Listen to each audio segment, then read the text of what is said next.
after the success of Dead Man's Chest and the big cliffhanger that it presented in that movie, does At World's End live up to the epic climax that it set out to be? Well, let's first look at the story.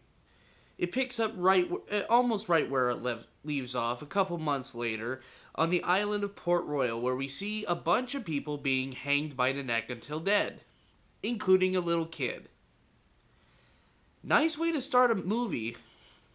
I mean, here's the thing. The opening of this movie is so grim and so dark that it almost, like, this is what Disney, I felt like maybe this opening scene would leave Disney executives really, really mad at the producers of this film, but apparently they let it through.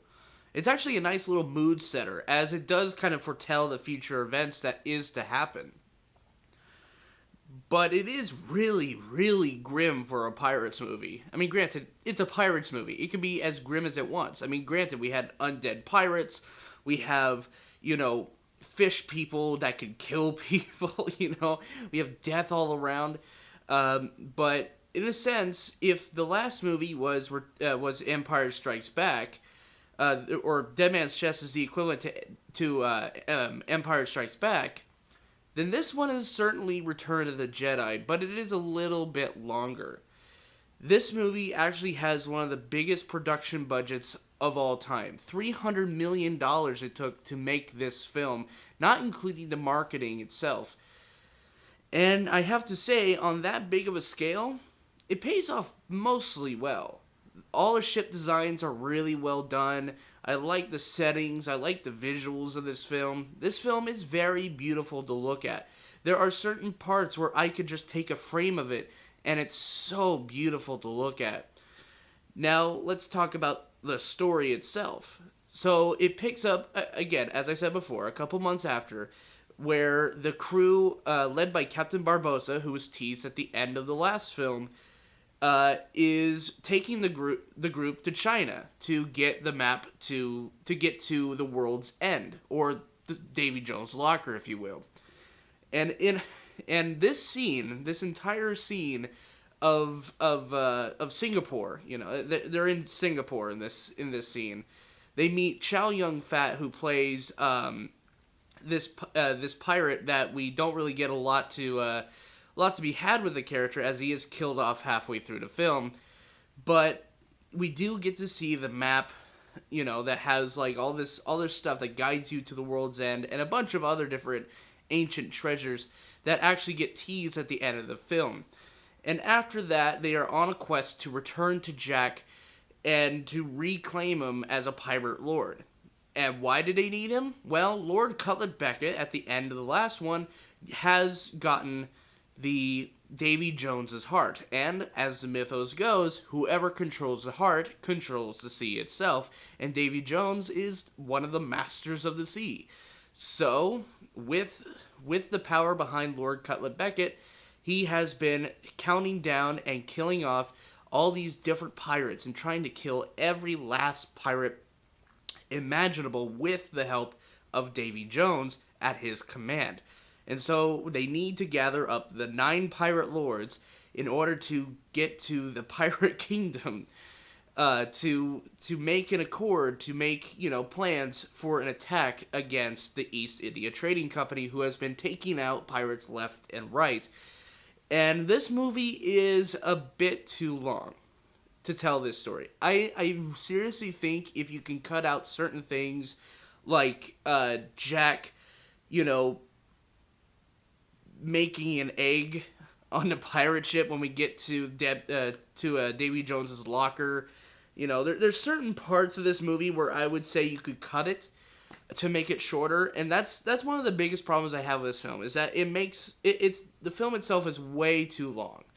It probably could have used a maybe 10-minute, 15-minute cut of the film, and it would have made it shorter to about 2.5 hours. I would have settled for that, but this is nearly 3 hours long. 3 hours. And there's certain jokes that could be cut from this too. There's certain things that could be cut and probably would have made it better. But they do insert a lot of jokes into this movie to make sure that it's not as dark as it gets, like as it needs to be. Like it takes away from the emotional levity that's in certain fight sequences of this film to have these jokes, and it kind of takes away from the overall feel. So you have this sort of conflicting emotional thing going on, because you see people dying left and right, but they keep making jokes. That's not needed in a Pirates film. What we need in a Pirates film is fun, action, some wit, yes, some witty humor, but not to the extent that it oversees the emotional logic of the film. But this film is definitely the Return of the Jedi. This is the one third film in the trilogy that doesn't live up fully to expectations. And there's one particular part that I want to point out as being a missed opportunity. This is the biggest missed opportunity in the history of missed opportunities. So we get to this fight scene at the climax of the film. Calypso is dead. She's in the water. There's a maelstrom happening in the center of the ocean. And you have this armada. This is two armadas of fleets. You have the East India Trading Company at one end, and then you have the pirates on the other. You have this huge line of ships. And what do? Only focus on two of them. None of the other ships come out to play. It's only the Black Pearl and the Flying Dutchman. Now, I understand maybe like the climax would get way too clustered if you had all the ships go out and, destroy each other. Probably would have led to a bigger budget, maybe $450 million or $500 million budget. But come on, Disney. It's Disney we're talking about. They could have afforded for a huge climax that had pirates, the last of the pirate lords, fighting off the East India Trading Company, while you do have this centerpiece between the Flying Dutchman and the Black Pearl. It would have made for a humongous climax, but it doesn't. But I can understand why. It would have made it way too clustered of a climax, and even in the climax itself in the film, it is a bit too clustered, as you do have multiple things happen at the same time. You have Will and Elizabeth Swann getting married, you have Jack trying to get the chest from Davy Jones, you have the Flying Dutchman and the Black Pearl trying to defeat each other in the Maelstrom. The Maelstrom is happening, there's a storm happening, and then you have side characters that, get their own little tiny bits and flavors into the fight. And, it's it's just a really clustered fight. It's very claustrophobic because they're all in this whirlpool, which is a nice centerpiece. It's a nice set piece for sure. But, again, it makes it a bit more complicated, a bit too complex for a fight like this. I mean, remember how in the original Pirates of the Caribbean, they had the Black Pearl and the Interceptor, side by side, taking each other out? Remember that? Remember how simple that was?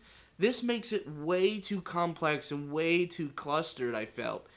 But as much as I can complain about it, I actually did have fun with this scene. This entire climax is fun. It's beautiful to look at. I love the way it circles around like a cat and mouse game. Kind of reminds me of the Wrath of Khan climax in the electronic clouds, all that kind of stuff. But it does suffer from this sort of clustered feel, and that's another thing that's also a thing in this movie, is that everything is clustered. You have multiple storylines happening at the same time. You have Davy Jones trying to deal with the East India Trading Company because they're pretty much making Davy Jones, their sort of informant. You have Will Turner trying to get back to his dad, who's also trying to get the Black Pearl to free his father for some reason. You have Elizabeth Swann, who becomes the pirate queen of all things, which is a nice little arc ending, I guess, because, I don't know. We'll get into character arcs in a second. And then you have Jack Sparrow, who has been put in Davy Jones' locker, and once he gets out, he has to deal with all the shit that's been happening. He makes deals with people. This is a movie that makes multiple different deals at the same time. You have Will that's trying to make a deal with Cutler Beckett to try to save bootstrap Bill Turner, and he also makes a deal with Chow Yun Fat of the this um, Chinese pirate who later gets killed off. He was a pirate lord as well. It suffers from multiple different lines of story that make it way too complex for a story like this. But I can understand why, because, it has to end off on this trilogy, which ended up not really being a trilogy now that we have number 5 coming out. But, it's all these storylines that come together. Do they all pay off? Well, yeah, they do. They all do pay off in a certain way, and they all pay off in kind of a nice way at the end. Davy Jones dies. Will Turner becomes the captain of the Flying Dutchman, which puts him the master of the sea in life and death.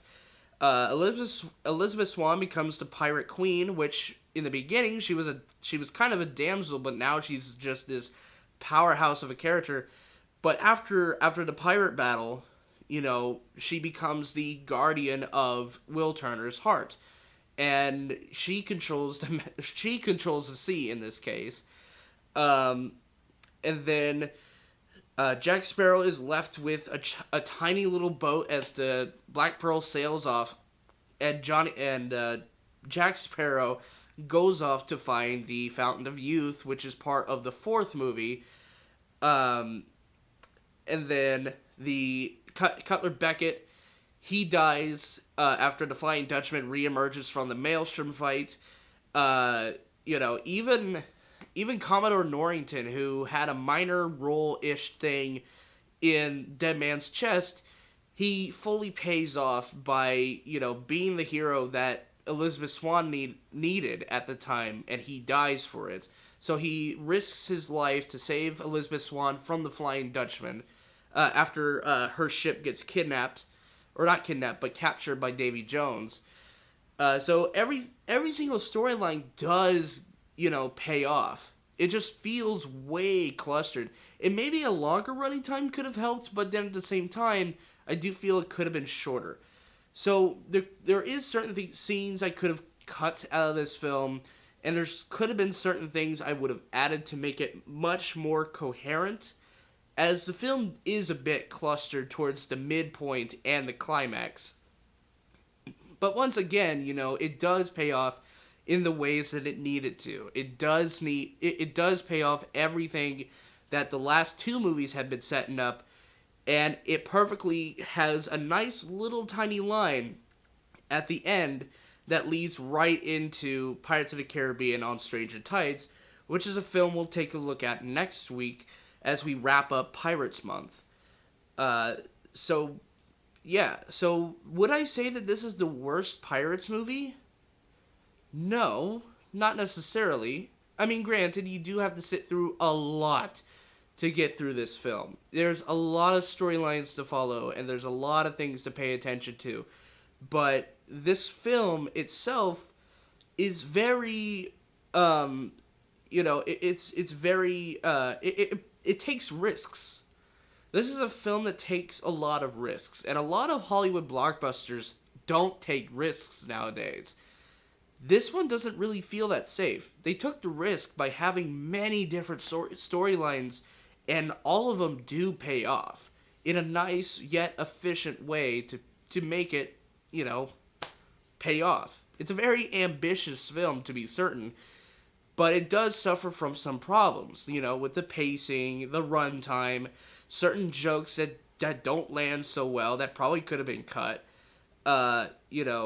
and there is some character writing that could have been fixed. There's some line delivery that could have been fixed. But overall, it's not that bad of a film. Sure, again, it is long, but it's not that bad. And in total, I'm going to give Pirates of the Caribbean at World's End an 8 out of 10. Thank you guys so much for watching my continuing Pirates specials. Next week, we will end Pirates Month with On Stranger Tides. And, yeah, this has been kind of a nice month for me, really. I have been really enjoying watching these movies again, the movies that I've loved to watch. And hopefully we'll end on a pretty nice note on the next episode. So, yeah.